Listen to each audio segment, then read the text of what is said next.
संभल में मुसलमानों की तरफ से हो रही मुखालफत को समाजवादी पार्टी के लीडर रामगोपाल यादव ने सही ठहराया। उनकी दलील है कि इंसाफ नहीं मिलेगा तो लोग क्या करेंगे। कोई न्याय नहीं कहीं से मिलेगा तो निराश होकर आदमी क्या करता है। निराश होकर न्याय मिलेगा तो कभी कुछ नहीं, अशांति होती। हमेशा शांति न्याय के रास्ते से ही निकलती। उधर कांग्रेस ने संभल तशद्दुद में पुलिस को कटघरे में खड़ा कर दिया। मांग की कि पुलिस वालों पर कत्ल का मुकदमा दर्ज हो।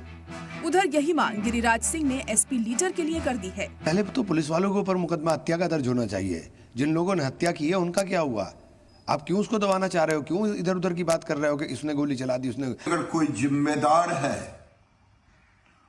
तो विपक्ष है, और जियाउल रहमान और वहां के विधायकों के ऊपर 302 का मुकदमा चलना चाहिए।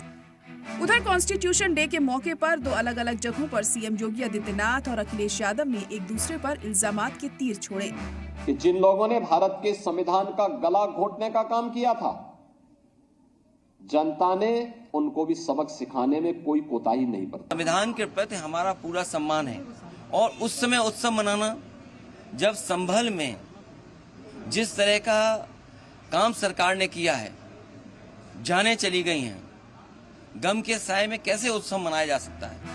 एक तरफ आइन के 75 बरसों का जश्न मनाया जा रहा है, वहीं दूसरी तरफ आइन के खिलाफ वर्जी के इल्जामात सरकार पर लगातार लग रहे हैं। लेकिन संभल में जो कुछ भी हुआ वो वाकई इंसानियत को शर्मसार करने वाला है। ब्यूरो रिपोर्ट, सलाम टीवी।